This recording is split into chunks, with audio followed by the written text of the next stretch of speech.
중세 영문학의 두 번째 시기는 초서의 시대였습니다. 1340년에서 1400년까지의 60년. 그 시기는 중세 영문학의 르네상스 시기로 불리우기도 했습니다. 제프리 초서라는 작가의 탄생과 더불어 시작되는 이 시대는 그의 죽음으로 끝을 맺습니다. 한 시인의 60평생을 문학사의 한 시기로 구분짓는 것, 그것은 그로부터, 초서로부터 진정한 의미의 영문학이 시작되었음을 의미하기도 했습니다. 이 시기의 가장 중요한 역사적 배경은 1337년부터 시작이 돼서 1453년까지 계속됐던 프랑스와의 100년 전쟁이었습니다. 그것은 오랜 세월 프랑스의 영향하에 있었던 영국인들 사이에 새로운 애국심을 고취시켰고, 영어는 프랑스어에 내주었던 공식어로서의 지위를 회복합니다. 한편 이 무렵 유럽 인구의 3분의 1을 죽음으로 내몰았던 흑사병의 창궐은 봉건주의의 쇠퇴를 초래하기도 했던 것이죠. 지배계급과 비지배계급 사이의 삶의 격차, 그것은 빈곤과 흑사병으로 죽어가는 소장농들 사이에 극심한 불만과 분노를 야기했고, 그 결과 도처에서 반란이 일어나 중세의 모습을 근본적으로 변화시키기 시작합니다. 1381년 타일러의 반란을 비롯해 빈번히 일어났던 농민 반란의 지도자 중 한 사람인 존 볼은 이렇게 외쳤습니다. 아담이 땅을 갈고 이브가 씨를 잤던 시절에 양반이 따로 있었는가? 귀족이 따로 있었는가? 그 외침은 반란의 명분이자 구호였으며 새로운 의식의 탄생을 알리는 신호이기도 했던 것입니다.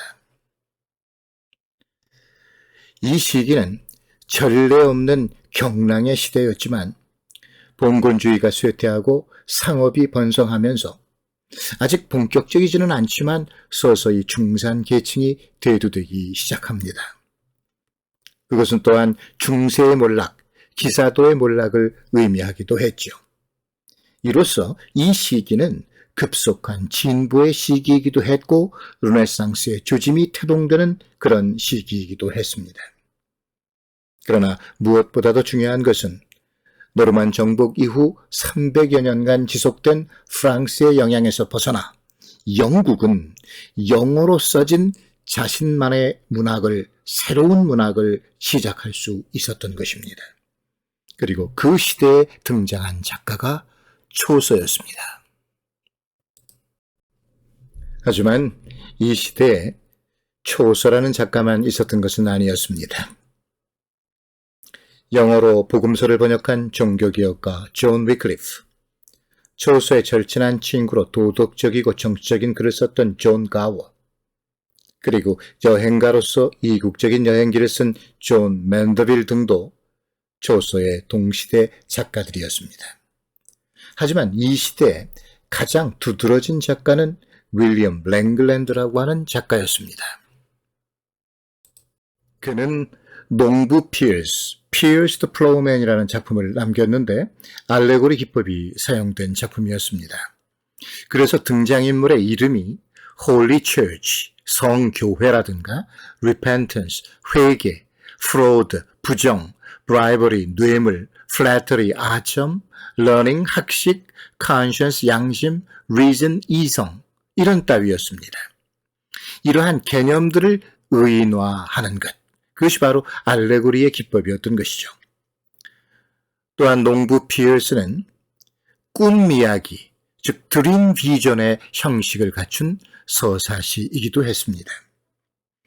기독교적인 색채가 강했던 이 작품은 사회와 부패한 교회에 대한 풍자적 요소도 담고 있었습니다. 그러나 이 시대를 대표하는 작가는 역시 초서였습니다. 제프리 초서.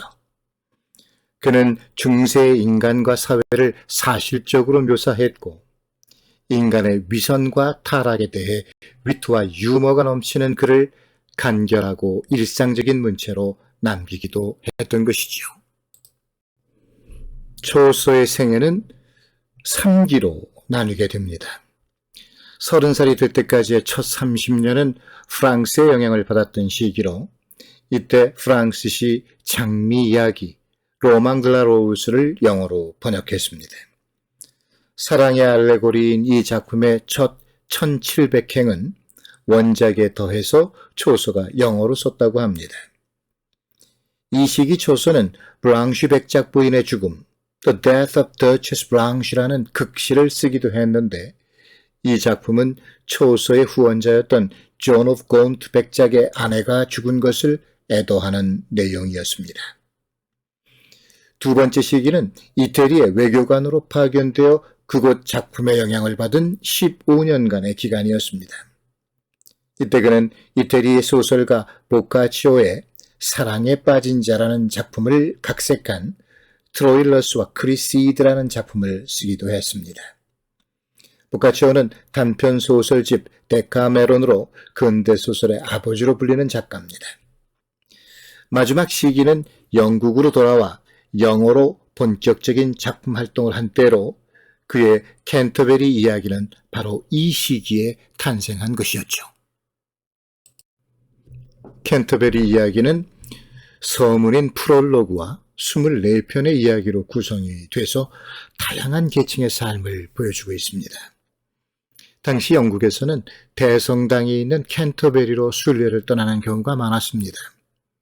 초서는 순례자들이 안전을 위해 한 여관에 모인 후 무리를 지어 순례의 길을 떠나는 것에 착안해서 그들의 이야기를 통해 당시의 다양한 사회상을 보여주려 했습니다. 원래는 30명의 순례자들이 가고 오는 길에 2편씩의 이야기를 함으로써 총 120편에 달하는 이야기를 구상하였다고 합니다마는 결국 초서의 죽음으로 24편의 이야기로 그치고 만 것이죠. 하지만 중세 사회의 축도라고 불릴 만큼 여러 계층의 인물들을 등장시켜서 중세 사람들의 생각과 삶의 방식, 그리고 그들의 가치관을 흥미롭게 전개시키고 있습니다. 기사라든가 수도사, 또 시골 한학, 바람둥이 남편, 이런 여러 계급과 직업을 가진 사람들의 이야기를 통해 중세의 인간과 사회를 그려내고 있는 것입니다. 중요한 것은 평범한 영어로 말입니다. 궁정풍의 로망스, 성의 혁명과 여권의 신장을 외치는 정치 사회적인 이야기, 익살맞고 상스러운 이야기, 경건한 설교주의 이야기 등 다양한 글들이 독자들을 사로잡습니다. 그러나 캔터베리 이야기의 중요성은 그것이 프랑스의 영향에서 벗어나 영어로 써진 최고의 걸작이기 때문입니다. 어떤 의미에서 이 작품은 진정한 의미에서 영문학의 시작이라고 볼 수 있으며 이후 작가들에게 커다란 영향을 끼칩니다. 그래서 초서는 영시의 아버지라고도 불리웁니다. 그는 중세와 르네상스를 연결하는 대표 작가로서 신곡의 저자인 이태리의 단테에 비견되기도 합니다. 캔터베리 이야기는 최초로 영국의 인쇄술을 들여온 캑스턴에 의해서 1478년 책으로 출간되기도 합니다.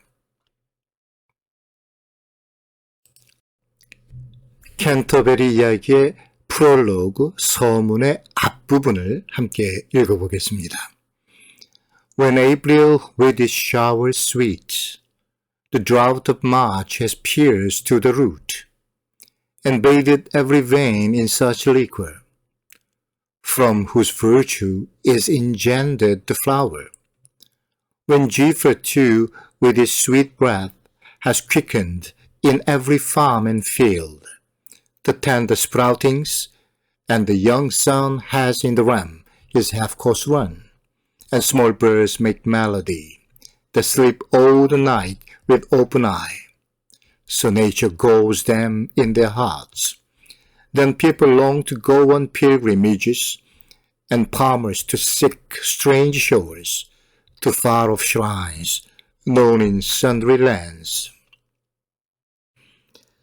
4월의 단비가 3월의 가뭄을 뿌리까지 뚫고 들어가 구석구석 그 비로 적실 때, 그리고 그 힘으로 꽃들이 피어날 때, 미풍이 그 달콤한 숨결로 논밭과 들판 연약한 새싹들의 생기를 돋울 때, 새로운 계절의 태양이 백양궁을 절반쯤 돌았을 때, 그리고 밤새 뜬눈으로 지샌 작은 새들이 노래를 부를 때, 그렇듯 자연이 그들의 마음을 설레게 하느니 그때 사람들은 순례의 길을 떠나고자 한다.